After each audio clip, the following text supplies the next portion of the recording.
네, 안녕하세요. 시진핑이 중국을 얼마나 잘 부수고 있는지, 얼마나 잘 파괴하는지 미국의 식자층, 전문가층 내부에서는 야, 시진핑 저거 미국 간첩 아니냐 이런 얘기가 농담이 아니라 진담으로 회자되고 있습니다. 오늘 그 사정을 좀 밝혀드리겠습니다. 제가 이제 그 참 좋아하는 그 학자죠. 스티븐 커킨. 저랑 갑장인 것 같더라고요. 부럽더라고요. 저랑 갑장인데. 이 스티븐 커킨의 말을 보면 그 농담으로 하는 게 아니라, 중국 관찰자들, 전문가들이 시진핑이 중국 간첩 아니냐라고 생각하는 사람들이 꽤 있는데 자기는 거기에 동의하지는 않는다. 이렇게 얘기를 해요. 한번 직접 들어보시죠. This crucial relationship for world order and stability is being managed. And now we have Xi saying that, we're having problems because they're trying to hold us down. And so my view on that is we're doing something right. Because if he's now trying to use that as an excuse for his own ineptness and his own failures, I'm not of the opinion, many China watchers are, that Xi Jinping is an American agent. 네. 이제 이어서 나오는 말을 제가 한 두 번으로 이걸 세 토막으로 끊었습니다. 한번 직접 두 번째 토막을 한번 보세요. That is to say that he is eroding Chinese power in every domain vigorously and really across the board. He's ruining China's reputation. He's undermining China's strategic position, right? The Europeans attempted to appease China, Angela Merkel in the first instance, by rushing through a trade agreement with China minutes before Joe Biden was going to be inaugurated. It was a distancing of Europe from the U.S. on China policy. And what happened? Xi Jinping did not permit the Europeans to appease him. 네. 이게 이제 중국한테 절대적으로 유리한 조약이었거든요. CAI, Comprehensive Agreement on Investment. 그러니까 EU와 중국 사이의 포괄적 투자 조약입니다.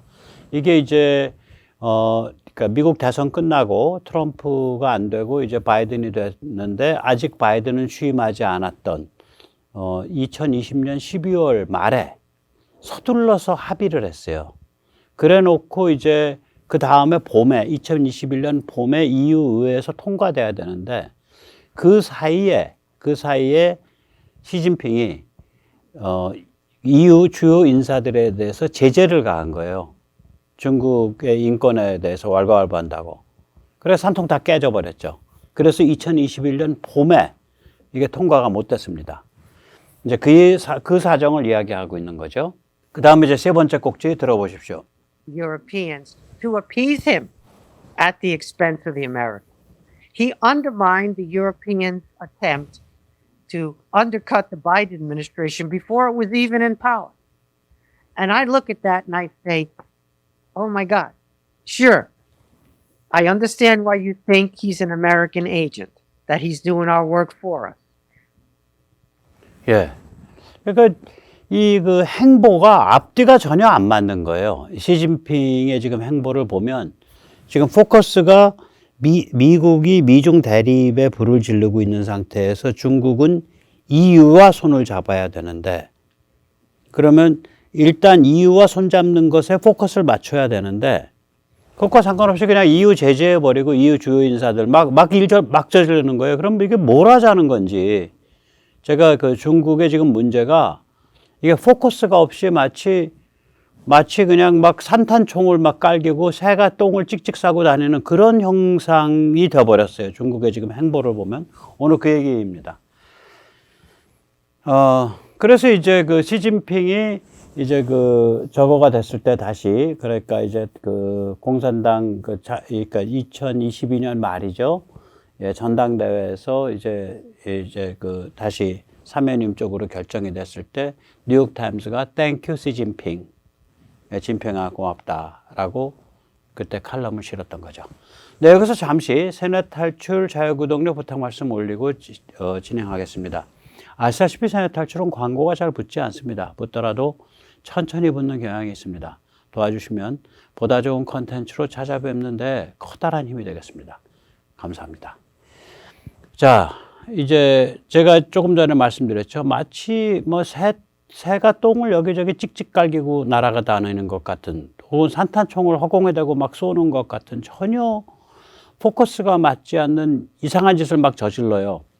그러면 이제 여기서 이제 덩치가 제일 큰 EU와 미국을 제외하고 나머지 쪽에서 무슨 일을 저질렀는지, EU나 미국은 이제 특히 미국은 그 전체를 보는 입장이니까 나머지를 쭉 한 9가지를 대충만 꼽아봐도 한 9가지 앞뒤가 안 맞는 일들이 쭉 나옵니다. 아, 참 이게 골아픈 얘기인데요. 네, 일단 한국을 한번 보시죠. 사드 배치를 극렬 반대했죠. 그리고 한한령으로 한국을 조졌죠. 그러면 한국 사람들한테는 이게 어떻게 이제 그 해독되는 메시지냐면, 너희들은 영원토록 북핵 인질로 살거라, 이렇게 해독이 되는 거예요. 그래서 이걸 계기로 해서 반중 전서가 점점 높아지다가 드디어는 코로나 때문에 더 높아져 가지고 지금은 어저께도 말씀드렸지만 2030은 91%가 반중입니다. 자, 홍콩을 한번 보시죠. 이 커트키는 그런 말을 해요. 그러니까 러시아는 왜 개혁 개방에 실패했고, 그래서 러시아는 이상하게 돼버렸잖아요. 공산당이 유지가 안 되고 막 이상하게 퍼져버렸죠. 중국은 왜 성공했냐? 그거를 홍콩이 없었다. 러시아에는 홍콩이 없었다. 그걸 이유로 꼽습니다. 홍콩은 하나의 도시일 뿐만이 아니라 영국이 그것을 이제 그 아시아의 금융 허브로 개발을 했고, 그 중국이 개혁 개방을 했을 때 홍콩을 통해서 화상, 그러니까 중국계 비즈니스맨들, 동남아에 또 세계 각지에 퍼져 있는 화상 자본과, 그 다음에 타이상, 대만 자본과, 그 다음에 일본 자본과, 이 셋이 홍콩을 통해서 들어갔습니다. 그래서 홍콩이야말로 중국의 그게 숨통이에요. 그러면 좀 불편하더라도, 정상적으로 좀 돌아가는 시스템이면 불편하더라도 홍콩을 지금 그 상태로, 그러니까 그 양제, 그러니까 제도를 중국과 다른 제도로 그냥 유지하게끔 내버려 둬야 되는데, 영국과도 그렇게 합의를 했었는데 이걸 파기를 했죠. 그래서 2019년에는 중국이 원하는 그런 피의자는 중국 본토로 보내야 되는 그런 형사소송법을 그렇게 고쳤고, 2020년에는 보안법을 고쳤죠. National Security Law. 그래가지고 결국 영국과 합의가 파기가 되고 홍콩의 본토화, 메인랜다이제이션이 일어났죠. 그럼 이건 누구한테 영향을 직접적으로 끼쳤냐? 일단 중국 국내 기업들한테 영향을 끼칩니다. 중국 국내 기업들이 손구멍이 홍콩이었어요. 그래서 중국에 가면 국내 기업들이 홍콩 은행에, 홍콩 샹하이 뱅크라든지 그 체이스 맨하탄 뱅크인가요? 홍콩의 차터드 뱅크인가? 예, 그 홍콩 양대 은행이죠. 거기에 계좌를 갖고 있어요. 그래가지고 거기로 수금을 하고 그 중에 일부만 중국으로 다시 송금을 하고, 자기가 중국 공산당이 건드리지 못하는 돈은 홍콩에 떨어뜨려 놓는다고요. 중국 국내 기업들이 홍콩에 이렇게 그런 지위를 잃으면 굉장히 불안해 하겠죠. 그 다음에 국제 자본들 불안해하죠. 그 다음에 예를 들면 심지어는 저기 얼마 전에 왜 우리 그 영종도에 있는 인천공항에서 세계 미술품 수장고 서비스를 시작했잖아요. 그게 왜 그러냐면, 이 아시아 쪽에서의 미술품 거래는 홍콩에서 일어났었는데, 그 미술품 거래하는 큰 손들이 지금 한국으로 옮겨오고 있습니다. 그래서 그것 때문에 그 시장을 보고 홍콩에 있던 미술품 거래상들이 한국을 갈까 서울을 갈까 도쿄를 갈까 하다가 서울로 결정을 했어요, 대부분이. 그래서 영종공항에 미술품 수장고 서비스가 생긴 겁니다. 그러니까 이게 국제 자본 뭐 그런 뿐만 아니라 그런 여러 가지 종류들이 다 홍콩을 떠나게 되죠. 그 다음에 예를 들어서 왜 필리핀이 저렇게 갑자기 반중으로 돌았지? 이게 필리핀은 그러니까 중국계가 장악하고 있는 데잖아요. 거기에 처음에 친중했었다고요. 그러다가 어느 시점부터 야, 중국 안 되겠어 라고 결정한 거예요, 저게. 말레이시아도 똑같습니다. 어느 시점부터 중국 안 되겠어 라고 결정했고, 아마도 인도네시아도 그런 성향이 앞으로 보일 겁니다. 화상을 소외시켜서 적대화시켰고요. 그 다음에 이게 이제 그 대만이랑 연결돼 가지고 일본을 소외시켜서 적대화시켰죠. 또 침공 협박을 일상화하고 있잖아요, 지금. 그러니까 전 세계가 이걸 보면서 야, 쟤들은 뭐 150km, 160km 바다를 건너가지고 2,500만 명이 70년 동안 자기 시스템으로 살아오고 상당한 무기를 집적하고 있는 데를 저기를 상륙 공격을 하려고 그래? 저 미친놈들일세? 저거 우크라도 안 봤나? 이런 생각들을 하고 있는 거 아니에요. 그 다음에 이제 원래는 일본이 아주 좀 영악한 데가 있죠. 일본은 뭐, 그래, 좀 세상 좀 시끄러워져라. 뭐, 전쟁 좀 나봐라. 뭐, 우리가 6.25 때도 좀 재미 좀 봤고, 중국이 좀 커서 세상 시끄럽게 하면 우리가 좀 이득 좀 볼 것 같고, 이러고 룰루랄라라고요, 일본이. 그러다가 이게 대만의 동중국해에 남중국해에 남태평양에 전부 다 집적거리니까 일본이 이제 자기 앞마당에서 불이 난 거예요. 자기 집에 불이 난 거예요. 화들짝 놀란 겁니다. 그래서 제가 지금 미국이 일본을 잘 푸시를 해주고 한국이 일본을 잘 손을 끌어서 일본을 중국과의 대결 구도에서 딱 자기 포지셔닝을 잡도록 만들어줘야 돼요. 왜 우리만 매를 맞냐고. 일본도 같이 맞으면은 매를 맞는 게 아니라 중국을 쥐어 팰 수 있는데. 그래서 한미일 삼각구도 반드시 필요하고요. 그 다음에 이제 남중국해를 또 건드렸잖아요. 9-라 그러죠. 9단선. 그 단선이 짧은 선이에요. 예. 그래서 9-. 그래서 9단선입니다. 이게 이제 남중국해 돌아가면서 땡땡땡땡 찍어 놓은 거죠. 이 남중국해 전체가 내해라고 주장을 하잖아요. 그러면 이제 누가 적이 되냐면 필리핀, 인도네시아, 말레이시아, 싱가포르, 오스트레일리아가 다 적이 되는 거예요. 베트남까지. 그 다음에 이제 진주 목걸이 초크 포인트죠. 이건 동아시아 전체와 미국, 유럽을 적대화시키는 거죠. 왜냐면 이게 인도양과 말레카 해협 남중국해랑 관계된 거라서. 심지어는 홍해까지 가 있잖아요. 지금 지부틴가에 중국 그 해군 기지가 들어가 있잖아요. 그리고 예멘 반군, 후티 반군이 친중파고. 그러니까 홍해의 그 바벨만답 그 좁아지는데 거기 양쪽이 다 지금 중국 근거지가 만들어진 거예요. 그러니까 이건 홍해는 곧바로 지중해고 그건 곧바로 유럽이니까 펄쩍 뛰는 거죠. 초크 포인트라는 건 이제 그 레슬링이나 유도에서 그 목조르기 하는 그거죠. 초킹이라는 건 목조르기. 예. 거기 딱 숨통 급소. 예. 남태평양, 그러니까 미크로네시아, 멜라네시아, 폴리네시아. 예, 남태평양은 이게 오스트레일리아와 일본과 미국을 연결하는 그 지역인데 태평양 전쟁의 격전지였다고 제가 말씀드렸죠. 일단 오스트레일리아가 격분을 하고 미국, 일본을 당연히 더 적대감을 높이죠.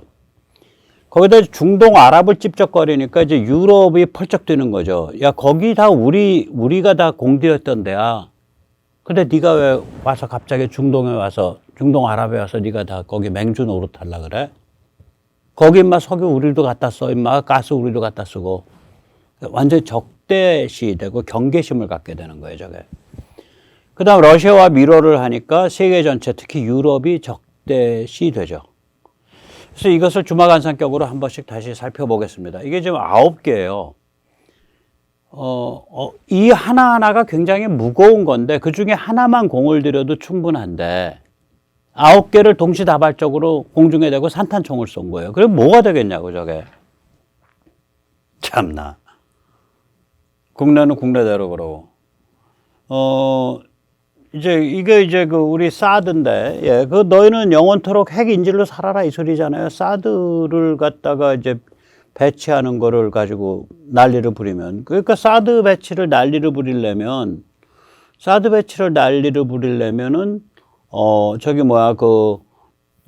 그러니까 북핵을 자기들이 제어해 줘야 될 거 아니야. 그건 안 하고서 너희 사드만 배치하지 마라. 또 요새는 이제 안보리에서 그 중국이 나서가지고 북한의 ICBM 실험에 대해서 제재를 못하도록 막으면서 이거는 한국과 미국이 합동 군사훈련을 하는 것 때문에 일어난 자위적 행위이기 때문에 제재해서는 안 된다. 뭐 이따고 개소리를 하고 있는 거죠.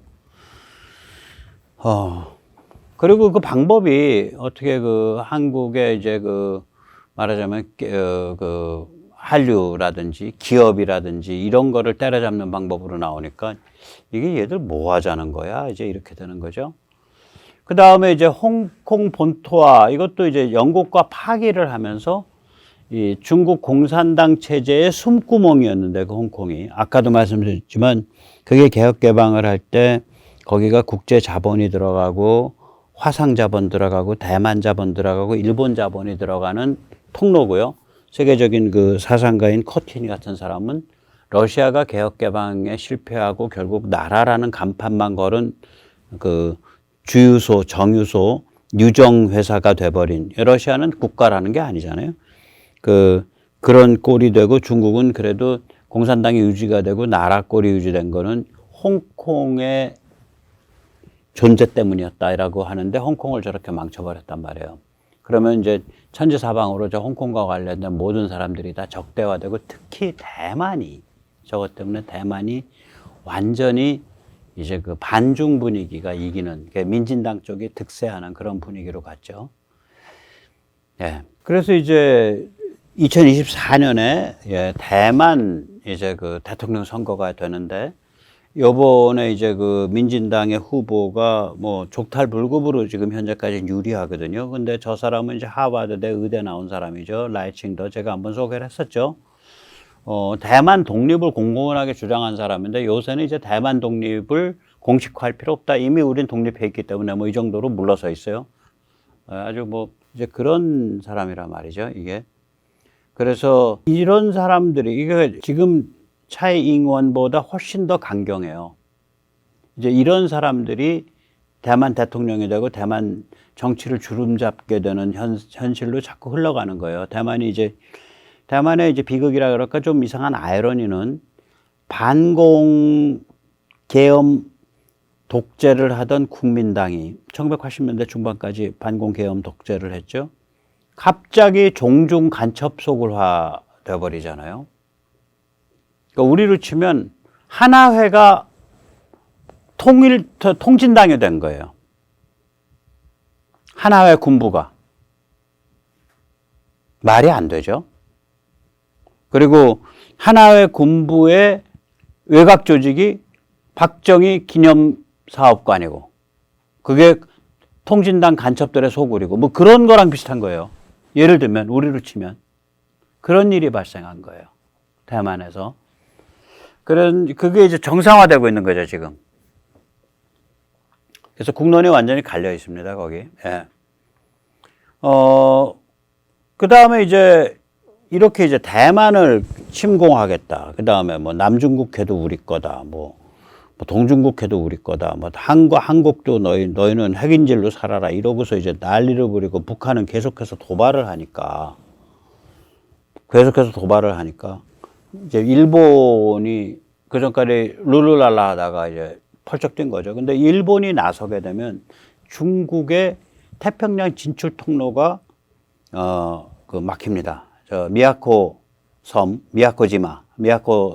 해협, 그 다음에 바시 해협 2개밖에 없어요.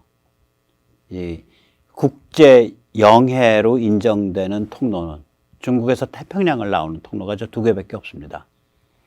그런데 위에 미야코 해협 쪽까지는 일본이 막을 수 있어요. 그래서 제가 전에도 말씀드리지만 우리는 천혜의 근접 독침이죠. 거리 가깝잖아요. 중국의 핵심부랑. 서로 간에 공멸할 수 있어요. 사건 벌어지면.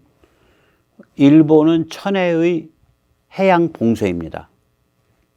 그래서 이 미국을 같이 가운데 두고 천혜의 독침과 천혜의 해양 봉쇄가 결합을 하면 중국을 충분히 막습니다. 일본이 그래서 지금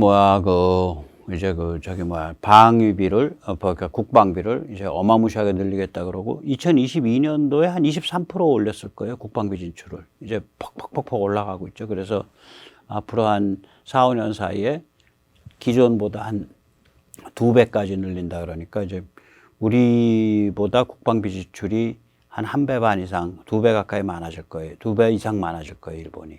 예. 그래서 일본이 이제 제대로 이제 그 군비 강화를 하기 시작하는 그런 상황이 되는 거죠. 네. 그 다음에 이제 이 그 진주 목걸이 초크 포인트죠. 여기는 이제 저쪽 왼쪽에서 바깥으로 나가서 저 예멘과 지부티 홍해 막은데 수에즈 막은데는 제가 그림을 안 그려놨는데 거기 염두에 두시고요.